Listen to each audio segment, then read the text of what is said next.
Spider web यानी मकड़ी के द्वारा बनाया गया जाला की विशेषता क्या है? नंबर 1, टेंसाइल स्ट्रेंथ और इलास्टिसिटी। जी हाँ, बहुत ही इलास्टिक नेचर होता है क्योंकि ये प्रोटीन बेस्ड सिल्क का बना होता है। इनमें एनर्जी को एब्जॉर्ब करने की क्षमता होती है, हाई एनर्जी एब्जॉर्ब कर सकते हैं और वो टूटता भी नहीं है।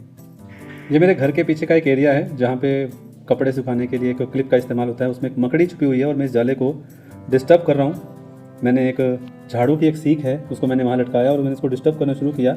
ऐसा इसलिए होता है कि वाइब्रेशनल जो सेंस होता है मकड़ी के द्वारा कि जब कोई शिकारी या प्रे, कोई मच्छर वगैरह अगर इसमें फंस जाए तो उसके कांपने की वजह से ये आसानी से पता लगा लेते हैं कि कोई प्रे है, वो फंसा है, या ये वाइब्रेशन हवा की वजह से है। तो उसमें ये साफ डिफरेंस पता लगा लेते हैं।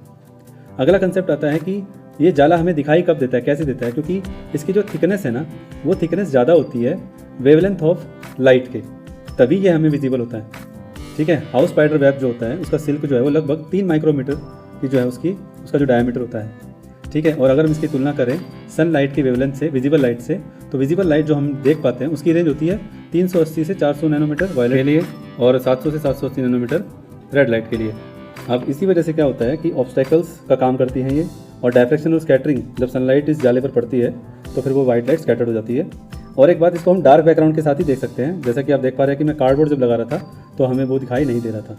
ठीक है, this is from my side, thank you so much.